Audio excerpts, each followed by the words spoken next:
A'udzubillahi minasyaitonirrajim. Bismillahirrahmanirrahim. Assalamualaikum warahmatullahi wabarakatuh. Waalaikumsalam warahmatullahi wabarakatuh. Alhamdulillah bi khairi ma yuhmad. Wa usalli wa usallim ala sayyidina Muhammad wa ala alihi wa ashabihi wa man tabi'ahum bi ihsanin ila yaumi yu'ad. Summa amma ba'du, faqad qala Allah ta'ala fi kitabihil karim wa huwa asdaqul qailin, yarfa'illahu allazina amanu minkum wallazina utul ilma darajat. Wa qala Rasulullah alaihi afdhalus salah wa atammut taslim, man salaka tariqan yaltamisu fihi ilma sahhalallahu lahu bihi tariqan ilal jannah. Barang siapa yang melangkahkan kaki hadir di majelis ilmu, maka Allah mudahkan langkahnya menuju surga. Mudah-mudahan kita termasuk dalam hadis ini, amin ya rabbal alamin. Yang sama-sama kita hormati dan kita cintai karena Allah subhanahu wa ta'ala, para orang tua, para sesepuh, para tokoh masyarakat, Bapak Haji, Ibu Haji yang mohon maaf tak dapat disebutkan namanya satu persatu, namun tidak mengurangi sedikit pun rasa hormat dan mahabbah kami kepada beliau-beliau, wabil khusus guru kita Bapak Haji Khairuddin Syakaruddin, guru kita Ustadz Haji Adi Sulaiman selaku DKM Masjid Riyadul Abidin, juga imam rawatib kita Ustadz Zarkasih LC, dan para tokoh masyarakat, para pimpinan majelis taklim masjid dan musolah yang tidak dapat disebutkan namanya satu persatu, bapak-bapak hadirin serta ibu-ibu hadirat jamaah yang dirahmati dan dimuliakan Allah subhanahu wa ta'ala. Yang pertama, kita bersyukur kepada Allah subhanahu wa ta'ala. Ini kali kedua alhamdulillah saya bisa silaturahim kembali dengan jamaah Riyadul Abidin. Waktu pertemuan yang pertama saya lupa memperkenalkan diri tuh katanya, tegur tuh sama Pak Guru ya. Mudah-mudahan ya perkenalan singkat dari saya bisa menambah ikatan tali persaudaraan sesama muslim. Nama saya Ahmad Fikri. Kalau di Mesir dipanggilnya Ahmad. Orang Mesir kira nama saya Ahmad, Fikri nama bapak saya. Begitu kalau orang Arab. Orang Arab tuh kalau ngasih nama cuman satu suku kata. Siapa namanya? Muhammad. Bapaknya Ahmad. Begitu. Kakeknya Abdullah. Cuman satu. Di kita doang kalau ngasih nama sukunya banyak tuh suku katanya. Ada 3 ya, ada 4 begitu ya kan. Makanya anak pertama saya lahir di Mesir ada 3 tuh. 2 dicoret sama Dukcapil Mesir. Haram, kagak boleh dicoret. Kata saya, orang Indonesia mau dijelasin kayak gimana pun orang Mesir ya kagak bakalan mempan hadirin. Udah mau dicoret, coret yang mana kata dia? Coret dah tuh 2 yang di belakang, yang depan jangan dicoret karena mau ditulis akte tuh, akte kelahiran. Dalam hati saya, ente coret hari ini nggak apa-apa, tar pulang ke Jakarta saya munculin lagi tuh yang dicoret, muncul lagi hadirin, tapi nggak pakai nasi kuning ya nggak udah kayak udah kan di Mesir begitu ya nggak. Nama saya Ahmad, bisa dipanggil Ahmad kayak orang Mesir, bisa dipanggil Fikri begitu. Aslinya orang Bangka tanpa Belitung. Nah Bangka juga sini, Bangka 3 situ aslinya, Bangka 3A. Ada Masjid Nurul Rahman di situ ya. Nah itu orang tua saya yang bangun, almarhum Bapak Haji Muhammad Jamil Ilyas. Begitu. Saya menikah dengan almarhum anak putri dari almarhum Bapak Haji Jamaluddin Bangka 2G. Cuma beda satu belokan jodoh saya, Pak. Jodohnya cuma beda satu belokan, tapi nggak kenal. Kenalnya pas udah gede. Pas pulang dari Mesir disuruh saya liburan. Tadinya gak mau pulang, enggak. Saya kalau mau liburan mendingan ke Mekah, pergi umroh begitu. Enggak, pulang ke Indonesia. Begitu pulang dikenalin nih sama anak sini, mau enggak? Enggak ah, kagak mau begitu. Yang ini mau enggak? Enggak, kagak mau. Kalau yang ini, nah ini mendingan nih, mau kalau yang ini begitu. Untung istri saya nggak ikut nih. Kalau ikut nih ketawa kalian ini. Ada bayi masih kecil, jadi nggak baik saya ikut taklim. Kalau insya Allah nonton, ya enggak. Tuh, jadi Haji Jamaluddin di Bangka 2G ya. Kakak dari Kiai Lutfi Khairullah. Nah, Kiai Lutfi itu berarti paman saya jatuhnya, paman ipar ya. Nah, jadi saya bukan siapa-siapa di sini, jamaah juga di Masjid Riyadul Abidin. Udah ya, mudah-mudahan pertemuan singkat ini bermanfaat. Amin ya rabbal alamin. Yang kedua, tidak lupa kita berselawat dan salam buat Nabi kita Muhammad Sallallahu Alaihi Wasallam, keluarga, sahabat, serta pengikutnya yang setia hingga akhir zaman. Malam hari ini saya ingin menyampaikan satu doa. Ada di kitab Al-Fiqhul Islami wa Adillatuh, fikih Islam beserta dalil-dalilnya, karya Dr. Wahbah Az-Zuhaili. Beliau sering ke Indonesia tuh waktu masih hidup. Kalikma pernah gitu ya. Nah, sering datang ke Indonesia. Ini pengarang kitabnya nih, beliau nih, kitab Al-Fiqhul Islami wa Adillatuh. Maka kita baca dulu Fatihah sekali. Kita niatkan buat almarhum Dr. Wahbah Az-Zuhaili. Mudah-mudahan Allah jadikan kuburnya raudhah min riyadil jinan. Kita yang sedang mengkaji kitab beliau dibukakan pintu hati kita sehingga bisa menjadi ilmu yang bermanfaat. Al-Fatihah. Auzubillahi minasyaitonirrajim. Bismillahirrahmanirrahim. Alhamdulillahirabbil alamin arrahmanirrahim maliki yaumiddin. Iyyaka na'budu wa iyyaka nasta'in ihdinas siratal mustaqim siratal ladzina an'amta 'alaihim ghairil maghdubi 'alaihim waladdallin. Amin amin ya rabbal alamin. Kalau boleh diberikan judul kajian kita malam hari ini, doa meraih husnul khuluq. Doa meraih akhlak yang mulia. Pengen gak kira-kira kita dikaruni akhlak yang mulia, Bu? Kira-kira pengen. Maka kita baca doa ini, mudah-mudahan jadi wasilah, jadi sebab Allah tinggikan derajat kita di dunia dan di yaumil kiamah melalui husnul khuluq. Amin ya rabbal alamin. 3 pembahasan kita dari doa ini. Yang pertama, saya akan membahas tentang doa. Yang kedua, saya akan bahas akhlak al-karimah. Yang terakhir baru masuk doanya. Mudah-mudahan 3 pembahasan ini dapat kita pahami dengan sebaik-baiknya. Amin ya rabbal alamin. Yang pertama, jamaah yang dirahmati Allah Subhanahu wa taala, berbicara tentang doa. Dulu Nabi pernah ditanya oleh sahabat, "Ya Rasulullah, aina Allah?" Nabi ditanya, "Wahai Rasul, di mana itu Allah?" Yang nanya sahabat, orang Islam, orang beriman, di mana Allah? Nabi diem, gak bisa jawab. Nunggu jawaban dari Allah Subhanahu wa ta'ala.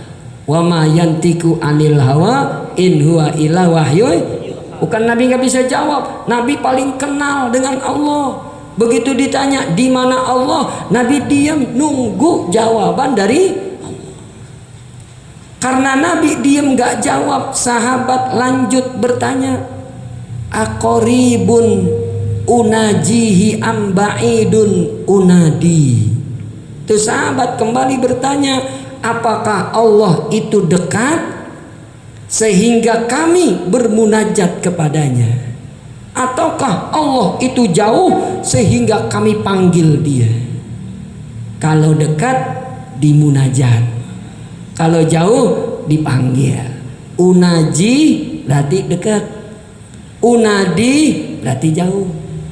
Makanya ada tetangga kita namanya Bapak Munadi, ada juga Bapak Munaji. Tuh dari hadis ini. Bedanya apa berarti bedanya? Kalau Munaji suara panggilannya pelan gitu. Kalau dia suaranya teriak kencang namanya Munadi. Paham kan nih kira-kira nih bedanya? Kalau saya umpamakan yang lain, kalau ada tukang bakso kita mau beli, tukang baksonya udah jauh, bapak manggilnya pelan apa kencang kira-kira? Bakso kan kencang, berarti bapak saat itu munadi karena suaranya kan. Begitu tukang baksonya udah dekat, beli 2 mangkok, suaranya kencang apa pelan kira-kira? Itu di situ namanya munaji gitu. Jadi kalau ada tetangga kita namanya Bapak Munadi, teriak mulu dia nanti itu kerjaannya. Kalau Munaji suaranya rendah. Mohon maaf, tidak menyindir Bapak Munadi dan Bapak Munaji, enggak. Itu tetangga saya di Cipedak ya. Saya asli Pelak Bangka tapi tinggalnya di Cipedak di Kahfi 2 begitu di Jagakarsa ya. Ada tetangga saya situ namanya Bapak Munadi, yang satu Bapak Munaji. Nah itu bedanya. Kalau Munadi manggilnya kan, kalau manggilnya pelan Munaji. Itu sahabat tanya, apakah Allah jauh kita panggil dia, atau Allah dekat kita bermunajat, gak usah pakai suara kenceng? Nabi diem di pertanyaan yang kedua, lalu turunlah jawaban dari Allah. Ayat Al-Quran dibawa oleh malaikat Jibril yang kita sudah hafal, ayat-ayat tentang puasa Ramadan. Wa idza sa'alaka ibadi anni fa inni qarib. Jika ada hambaku yang bertanya kepadamu ya Muhammad tentang aku, sesungguhnya aku dekat, kata Allah. Maka malam hari ini saya akan mengijazahkan doa agar meraih husnul khuluq. Yakinlah Allah dekat dengan kita, insya Allah doa kita diijabah oleh Allah Subhanahu wa ta'ala. Cuma yang namanya doa itu ibadah lisan. Semakin bersih lisan kita, semakin cepat diijabah. Tapi kalau lisan kita kotor, lisan kita banyak bikin maksiat, jangan harap doa kita diijabah karena doa itu ibadah lisan. Saya yakin yang hadir malam hari ini ada yang lisannya selalu dijaga bersih, sehingga ketika berdoa nih nanti kita baca doanya bareng-bareng, insya Allah melalui lisan orang tersebut diijabah, kita dapat keberkahannya. Allah jadikan akhlak kita akhlakul karimah, amin ya rabbal. Makanya Rasulullah itu sangat menjaga lisan beliau. Beliau nggak mau ada kata-kata kotor keluar lewat lisan beliau, nggak mau. Bahkan kalau beliau memberikan julukan, panggilan, nama kepada sahabat, pasti diberikan nama yang terbaik, julukan yang terbaik begitu. Bahkan dalam hadis kata Aisyah, dalam kehidupan rumah tangga Nabi, beliau tetap menjaga lisannya. Dalam riwayat Imam Muslim kata Aisyah, kana Rasulullah ya'taziru fi kulli lailah. Nabi itu tiap malam kalau mau tidur, beliau selalu minta maaf sama istrinya. Sebelum tidur minta, Aisyah maafin abang ya, begitu tuh Rasulullah tiap malam begitu. Mohon maaf, orang kalau minta maaf sama orang belum tentu berbuat salah. Gak selamanya orang yang bilang maaf itu tanda dia bersalah, belum tentu. Contoh, Kita lagi naik mobil, lagi enak-enak nyantai, tiba-tiba diseruduk dari belakang sama motor, gubrak, lecet mobil kita, keluar kita. Kalimat yang pertama keluar itu kata maaf dari kita yang punya mobil. Pak, mohon maaf, minggir sebentar ya, kita bicarakan secara kekeluargaan. Kan begitu? Kita bilang maaf, kita yang salah apa dia kira-kira? Dia. Tapi kita ngomong pakai kata Pak, mohon maaf, mau nanya Riyadul Abidin di mana ya? Emang Bapak salah minta maaf? Kan enggak, begitu ya. Begitu juga Rasulullah. Tiap malam kata Aisyah selalu minta maaf. Kira-kira kalau di rumah kita tiap malam minta maaf apa enggak tuh sama istri kita kira-kira? Hah? Enggak, kata ibu-ibu enggak ya, jujur banget Bu ya enggak. Untuk istri saya kagak ikut, hadirinnya nggak aman, jadi saya aman nggak ketahuan, begitu kan? Nah, tuh tiap malam minta maaf. Artinya apa? Beliau tulisannya selalu bagus, bersih. Kan tanda orang hormat sama orang kalau begitu. Menjaga lisannya, mau ngomong minta maaf dulu, begitu. Itulah pribadi Rasulullah, selalu menjaga lisannya. Kenapa? Karena kalau lisan kita bersih, doa kita cepat diijabah oleh Allah Subhanahu. Pelajarannya, jika hari ini ada doa-doa kita yang belum juga kunjung diijabah oleh Allah, perhatikan lisan kita, bersihin lisan kita. Kalau ada dosa yang belum sempat kita tinggalin, istighfar, tinggalin dosa lisan tersebut. Zaman sekarang dosa lisan bukan hanya pakai lidah. Sekarang teknologi makin canggih, dosa lisan bisa pakai jari. Bisa nggak pakai jari kira-kira? Ngatain orang pakai jari, gitu ya nggak? Emang wasit kagak bener tuh, abis dikatain wasit hadirin, palanya botak di bawah-bawah hadirin tuh ya kan? Itu kan bukan pakai lisan, pakai apa tuh? Pakai jari, gitu. Itu dosa lisan hadirin. Dan dosa lisan bisa sama manusia, bisa sama Allah. Kalau sama Allah, wah itu yang paling berat dosanya.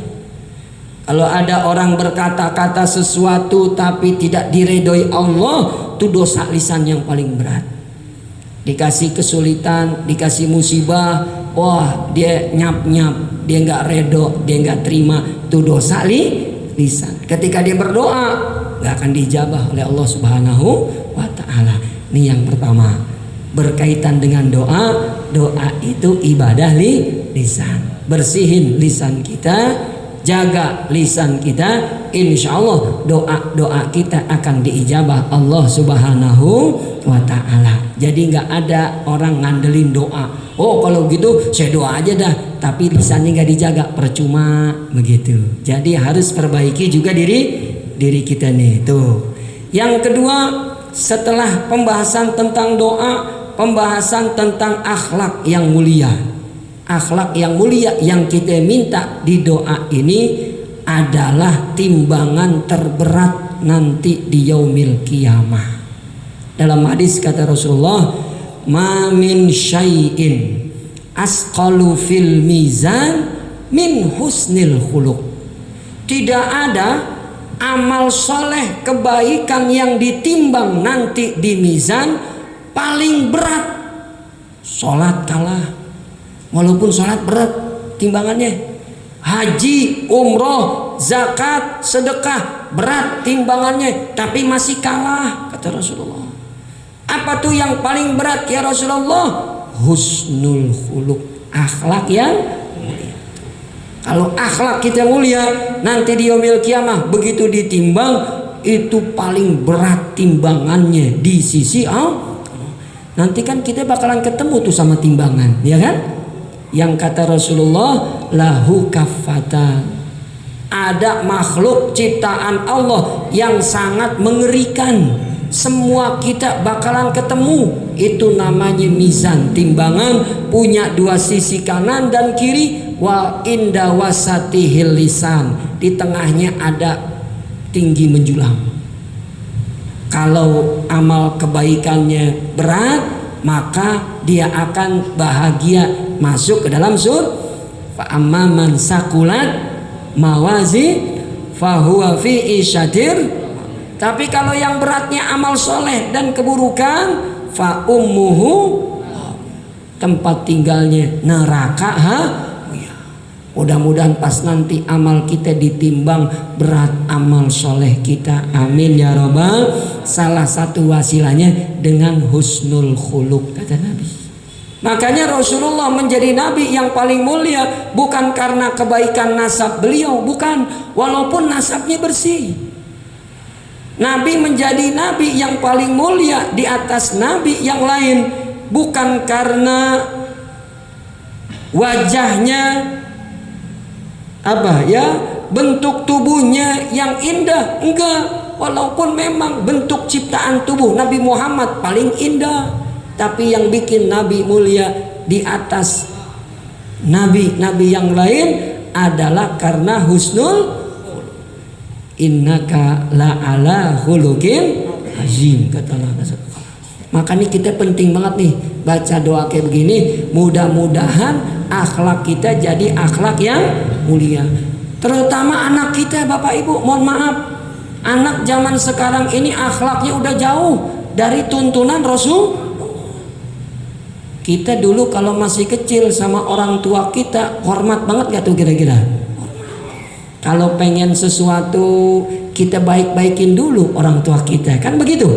Kita pijitin, kita rapihin tuh teras, bersihin, sapuin, kan begitu? Udah selesai baru dah kita minta, Pak mau minta beliin ini, baru dikasih. Setelah apa tuh? Deket sama orang tua. Ini kadang-kadang anak zaman sekarang minta sesuatu, ya enggak? Belum ngasih apa-apa udah minta terus begitu. Tapi karena orang tuanya sayang sama tuh anak, walaupun anak belum ngasih apapun kepada ibu bapaknya, dikasih nggak kira-kira? Kasih, saking sayangnya begitu. Tapi kita perlu jadikan pelajaran nih, akhlak anak-anak zaman sekarang udah jauh dari tuntunan Rasulullah. Dulu kita kalau orang tua lagi ngomong diem, kita nggak berani makan, orang tua kita duluan, kita nggak berani ngambil duluan, kan begitu, ya nggak? Saking hormatnya sama orang tua. Anak zaman sekarang mah orang tua lagi duduk dia lewat aja begitu, ya nggak? Ya. Udah jauh dari tuntunan akhlak Nabi kita Muhammad, hormat sama orang tua dan sayang sama yang. Kadang-kadang karena akhlaknya sudah jauh tidak dari akhlak yang mulia, akhlak anak zaman sekarang bisa menyebabkan kematian temennya ulang tahun digotong, dilemparin kemana tuh? Kolam renang. Ternyata ada apa tuh? Aliran listrik kabel dipegang, pas meninggal di tempat, hadirin. Temennya ulang tahun diceplokin pakai apa tuh? Kue, ada tusukan giginya di situ, nempel, nusuk ke mata tuh. Bercanda, bilangnya apa? Bercanda. Itu bukan bercanda namanya, itu nggak punya Dulu kita kalau ulang tahun ada nggak yang gituin kira-kira? Boro-boro Pak Ustadz, ingat aja pada kagak teman saya Pak Ustadz, ya nggak? Apalagi yang beliin kue begitu. Itu penting. Jadi ini doa dari Rasulullah, tulis di kertas, tempel di meja makan rumah kita, tempel di pintu kamar anak kita, kasih tahu, nah bacalah doa ini doa diijazahkan oleh Rasulullah, mudah-mudahan kau dilindungi akhlakmu dari akhlak yang buruk di zaman sekarang. Baca, kitanya apal, anak kita juga apal, insya Allah. Doanya bagaimana? Nih saya bacain hadisnya.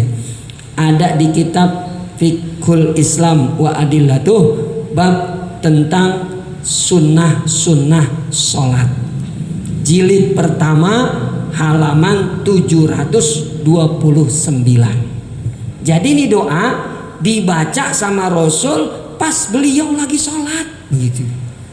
Berarti ini doa istimewa banget Pak, karena dibacanya pas sholat. Ada doa yang Nabi baca di luar sholat, tapi kalau ada doa dibaca sama Nabi lagi sholat, itu doa punya keistimewaan tersendiri.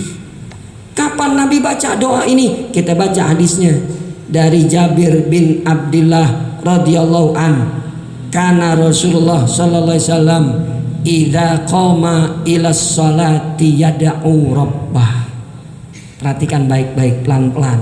Kata Jabir, Nabi kalau lagi sholat dalam keadaan berdiri beliau baca doa ini. Berarti baca doanya lagi berdiri. Kapan dibacanya? Dijelasin oleh ulama fikih. Hadis dijelasin oleh ulama fikih, termasuk Imam Syafi'i rahimahullah menjelaskan doa ini dibaca setelah takbiratul ihram, sebelum baca surat Al-Fatihah. Allahu Akbar. Baca doa ini sebelum baca Al-Fatihah, yang kita sebut dalam sholat doa iftitah. Doa iftitah. Apa doa iftitahnya Rasulullah? Allahumma hdini li ahsanil akhlak. Yang mau rekam nih, saya baca sekarang. Yang mau rekam video suara sekarang, habis itu di share ke grup, silakan. Bunyi doanya Allahumma hdini li ahsanil akhlak, la yahdi li ahsaniha illa anta, wasrif anni sayyi'aha, la yasrifu anni sayyi'aha illa anta. Titik sampai di situ. Saya tanya jamaah, udah hafal apa belum doanya? Udah berapa kali sholat? Berarti belum pernah baca? Belum. Sama kalau begitu ya. Kita baca nih, saya bimbing, Bapak Ibu semua ikutin. Mohon maaf, biar kita dapat keberkahan doa dari Rasulullah. Saya baca, yang lain ikutin. Mohon maaf, angkat tangan kita. Bismillahirrahmanirrahim. Allahumma hdini li ahsanil akhlaq, la yahdi li ahsaniha illa anta, wasrif anni sayyi'aha, la yasrifu anni sayyi'aha illa anta. Amin ya robbal. Itu doanya tuh. Nanti kan nih kita sholat isya berjamaah, baca nih doa ini. Minimal depannya doang, intinya depannya. Tapi yang lengkapnya diapalin. Sekali-kali kita baca lengkap begitu. Karena isya sebentar lagi, saya ajarin ujungnya doang, intinya. Intinya tuh cukup depannya. Tapi lebih bagus memang semuanya gitu. Yang intinya cuma 3 kata. Kalau Allahumma hdini kan kita udah hafal tuh kayak doa kunut ya. Kalau kunut kan Allahumma hdina fiman adait, karena doanya bareng-bareng. Kalau sendiri Allahumma hdini tuh. Berarti yang pertama udah hafal Allahumma hdini. Yang kedua li ahsanil. Yang ketiga akhlak. Pendek gak kira-kira? Kalau kata masih panjang, saya susah pendekin lagi nih. Ya udah pendek banget nih. Allahumma hdini li ahsanil akhlak. Ikutin saya. Allahumma hdini. Langsung dihafal. Li ahsanil akhlak. Allahumma hdini. Li ahsanil akhlak. Satu. Allahumma hdini li ahsanil akhlak. Apal, alhamdulillah. Sekarang apal, entar pulang nggak tahu ceritanya bagaimana.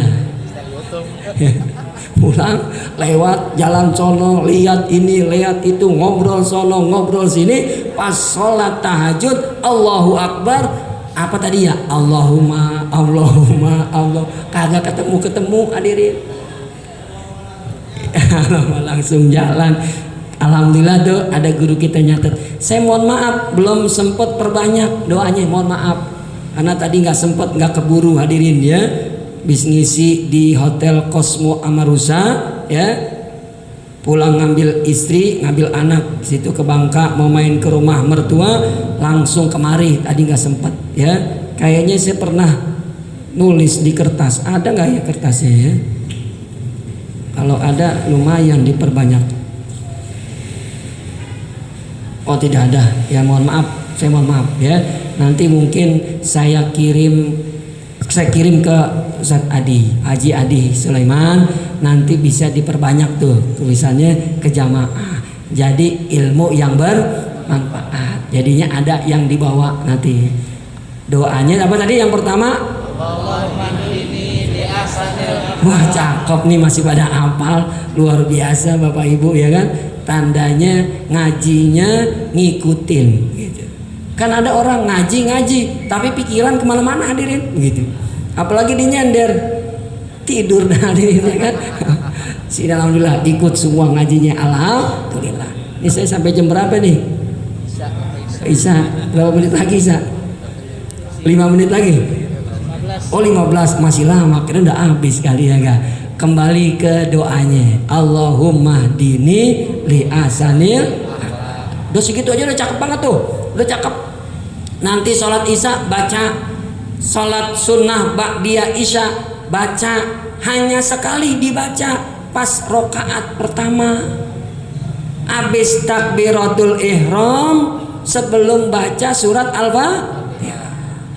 Biasanya kita bacanya apa? Biasanya Allahu Akbar kabiro, kan begitu. Walhamdulillahi kasiro wa subhanallahi bukratan. Itu bagus juga. Karena dalam sholat Nabi selesai salam tanya, barusan yang sholat baca Allahu Akbar kabiro siapa? Kata Rasulullah. Nabi lagi sholat dikasih lihat sama Allah apa yang dikerjakan makmum di belakang tuh.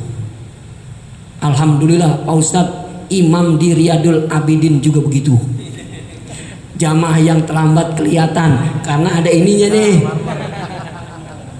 mantul begitu. Kalau Nabi nggak ada mantulnya, emang dikasih lihat oleh Allah. Makanya selesai salam Nabi balik badan. Siapa tadi yang baca Allahu Akbar kabiro? Siapa tadi? Kata Rasulullah. Nggak diajarin, dia baca. Sahabat angkat tangan, saya ya Rasulullah. Barusan ketika kau baca Allahu Akbar kabiro, pintu langit dibuka oleh Allah, keluar malaikat mengaminkan doa-doa kamu.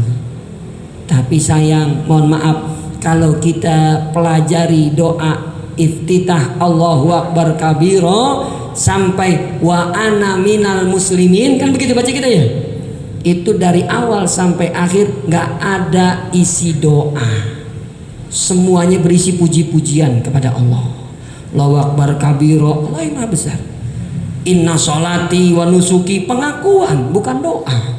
Inni wajjahtu wajhiya, pengakuan bukan doa. Bahkan wa ana minal muslimin juga pengakuan, gak ada doa. Maka sayang begitu pintu langit dibuka, keluar malaikat dari pintu tersebut, kita nggak pakai dengan doa. Makanya setelah wa ana minal muslimin, jangan berhenti di situ, baca doa ini nih tadi tuh. Allahumma, tuh baca doa ini. Setelah wa ana minal muslimin, Allahumma dini li ahsanil. Ini doa memang gak wajib, hukumnya sunnah. Hati-hati Pak Bu, kalau baru dapat doa kadang-kadang kita tadi tuh lupa inget. Wa ana minal muslimin, Allahumma dini lupa dia. Akhirnya inget juga li ahsanil. Karena udah keliling, akhirnya ingat, abis li ahsanil akhlak dia langsung ruku hadirin. Hati-hati. Ini bukan pengalaman pribadi, bukan. Ini hasil penelitian, bukan hasil pengalaman. Biasanya orang begitu, kalau baru apal doa panjang apal dia, alhamdulillah. Allahumma dini li ahsanil akhlak, la yadi li ahsaniha. Apa lanjutannya? Illa anta, apal juga. Wasrif anni sayyi'aha. Apa ya lanjutannya? La yasrifu anni sayyi'aha illa anta. Di Allahu Akbar, salah. Jangan lupa baca yang wajibnya baca Fatihah. Maka kalau kita sholat berjamaah, nih sholat berjamaah nih, aturan main sholat berjamaah itu ada aturan khusus. Kalau kita jadi makmum, imam udah selesai baca Fatihah, kita belum baca doa ini, jangan dibaca. Imam udah waladhdallin amin, kita baru wa ana minal jangan baca doa ini. Kenapa? Dikhawatirkan kita baca doa ini, imam bacanya surat kulhu begitu, belum sempat baca tuh kita namanya bersiasat kalau sholat berjamaah. Tapi kalau imam masih baca Fatihah, iyyaka na'budu wa iyyaka nasta'in, kita udah selesai wa ana minal muslimin, lanjutin baca Allahumma hdini li ahsanil akhlaq. Kalau sholat sendiri mah enak Pak, kalau sholat sendiri, makanya Nabi Muhammad mensunnahkan doa ini dibaca di sholat-sholat sunnah, terutama sholat tahajud saat sholat qiyamul lail. Kenapa? Karena waktunya panjang. Kalau sholat berjamaah kan ada aturan khusus, imam ada untuk diikutin, kan begitu. Jadi kalau imam baca Fatihah selesai, siap-siap, berarti sebentar lagi dia ruku begitu. Kalau lempengan dia bacanya panjang, kalau lempengan bacanya inna a'toina, wah nggak keburu kita nanti baca surat Al-Fatihah. Jadi kita bersiasat kalau sholatnya berjamaah begitu. Kalau kita jadi imam, doanya ujungnya doang, Allahumma hdini li ahsanil. Kenapa? Takut yang di belakang kelamaan berdiri gitu. Udah Allahu Akbar kabiroknya lama, doa ininya juga dipakailah lama. Karena sholat berjamaah imam diminta ringankan gitu. Ada nggak imam sujudnya lama banget hadirin? Ada kagak bangun-bangun hadirin? Imam udah makmum udah ngendusin, masih sujud, balik lagi begitu ya enggak? Berapa kali angkat kepala, imam masih sujud. Dulu di zaman Nabi ada yang kayak begitu, Mu'az bin Jabal, cuma bacaannya yang panjang. Bacaannya yang selesai salam kanan salam kiri, orang udah pada bubar. Ditinggal tuh imam sama makmum. Lapor kepada Rasulullah, yang dimarahin bukan makmumnya, yang dimarahin siapanya? Afatanun anta ya bena Jabal, kata Nabi, ente pengen bikin fitnah, pengen bikin gaduh, jadi imam jangan lama-lama begitu. Makanya di sini imamnya biasa baca surat apa Pak Ustaz? Baca surat apa biasanya kalau imam di sini nih? Standar katanya ya kan, paling juz 30 ya kan. Ada bacanya Al-Baqarah sampai habis kira-kira? Ada, alhamdulillah. Salat tarawih ya kan, bagus salat tarawih. Kalau salat tarawih lama, alhamdulillah. Kalau salat fardu jangan pendek-pendek aja begitu. Apalagi habis taklim nih kayak begini nih, udah capek banget jamaah duduk hadirin ya enggak, udah pegel banget kesemutan, imam lama lagi ya enggak.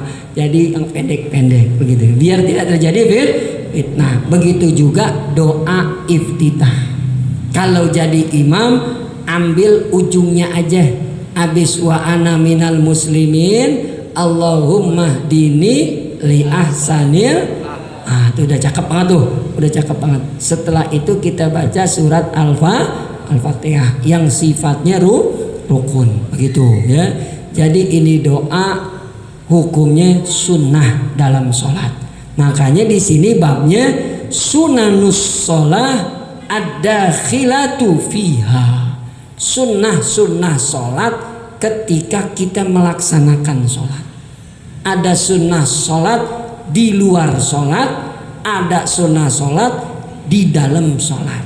Nah ini termasuk sunnah di dalam sholat, di mana kita diperintahkan Rasul, dianjurkan oleh Rasul untuk membaca doa mohon diberikan akhlak yang mulia. Penutup nih dari saya, Jika Rasulullah Shallallahu Alaihi Wasallam akhlaknya mulia di sisi Allah, baik mulia kepada Allah maupun mulia kepada manusia. Jadi akhlak mulia itu ada dua, kepada Allah mulia, kepada manusia juga. Nabi Muhammad tuh dua-duanya cakep, sama Allah cakep, sama manusia juga cakep. Begitu. Makanya ketika beliau naik ke Sidratil Muntaha, mengambil perintah sholat, menjemput perintah sholat, begitu bertemu dengan Allah, begitu adabnya Nabi Muhammad tidak mengucapkan salam kepada Allah. Beliau nggak ngucapin salam, karena orang yang mengucapkan salam kepada Allah tanda dia nggak ngerti Allah, sebab keselamatan itu sumbernya Allah. Buat apa kita doain keselamatan buat Allah kalau Allah itu sumber keselamatan? Makanya sahabat waktu sholat dulu, saat tasyahud, kalimat tasyahudnya assalamu alallah, awal-awal sholat. Assalamu alaika ayyuhan nabi, assalamu ala ibadillahis. Nabi marah, la taqulu assalamu alallah, jangan kamu ucapkan salam kepada Allah, fa innahu masdarus salama, karena Allah sumber keselamatan. Allah nggak pernah membutuhkan doa keselamatan dari hamba-hambanya. Apa kalimat pertama yang keluar dari lisan Nabi begitu berjumpa dengan Allah? Kalimat yang kita baca saat tasyahud, at-tahiyyatul mubarakatus shalawatut thayyibatu, segala pujian, segala kebaikan, segala keselamatan milik Engkau ya Allah. Dijawab oleh Allah, assalamu alaika ayuhan nabi. Tapi sama Nabi gak jawab salamnya, Nabi justru jawabnya assalamu alaina wa ala ibadillahis. Nabi gak jawab assalamu alaikum ya Allah, enggak. Akhlak beliau begitu mulia kepada Allah Subhanahu, melebihi nabi manapun. Begitu. Kalau sama manusia, oh jangan ditanya, mulia juga beliau. Nomor satu akhlak beliau sama Kalau saya sebutin satu persatu nggak cukup waktunya. Tapi Bapak Ibu, biarpun Nabi berada di puncak tertinggi akhlak mulia, baik kepada Allah maupun kepada manusia, beliau selalu berdoa. Nih berdoa kayak begini, minta biar akhlaknya diberikan akhlak yang mulia. Padahal akhlaknya udah mulia. Apalagi kita, kan begitu, yang akhlaknya masih jauh dari tuntunan Rasul. Lebih butuh lagi kita baca doa ini, tempel nanti di kamar kita, ajak anak istri kita sama-sama menghafal doa ini.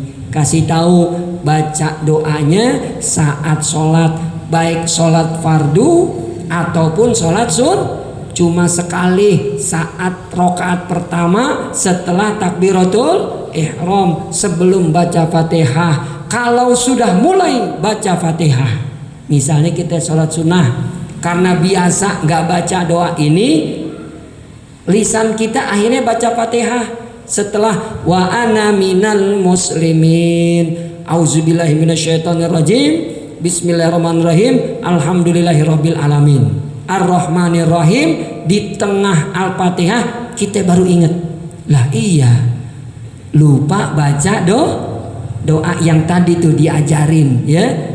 Oh iya belum baca. Apa yang harus Bapak Ibu lakukan? Terusin Fatihah atau kembali ke doa kira-kira? Fatihah. Karena Fatihah wajib, rukun, doa hukumnya jangan balik gitu. Jangan balik, tapi lanjutin Fatihah. Berarti udah lewat waktu kita minta husnul khuluq. Sholat berikutnya jangan sampai lupa gitu. Sholat berikutnya jangan sampai lupa. Begitu Allahu Akbar, Allahu Akbar kabira, walhamdulillah katsira, sampai wa minal muslimin, Allahumma hdini li ahsanil akhlaq. Ya Allah, berikanlah petunjuk kepadaku ke akhlak yang mulia. Ini saya terjemahin ya. La yahdi li hasaniha ila anta, tidak ada yang bisa memberikan petunjuk kecuali hanya engkau. Jauhkan saya dari akhlak yang buruk, tidak ada yang bisa menjauhkan aku dari akhlak yang buruk kecuali engkau. Itu artinya. Kadang-kadang kita tahu doanya, nggak tahu artinya, percuma.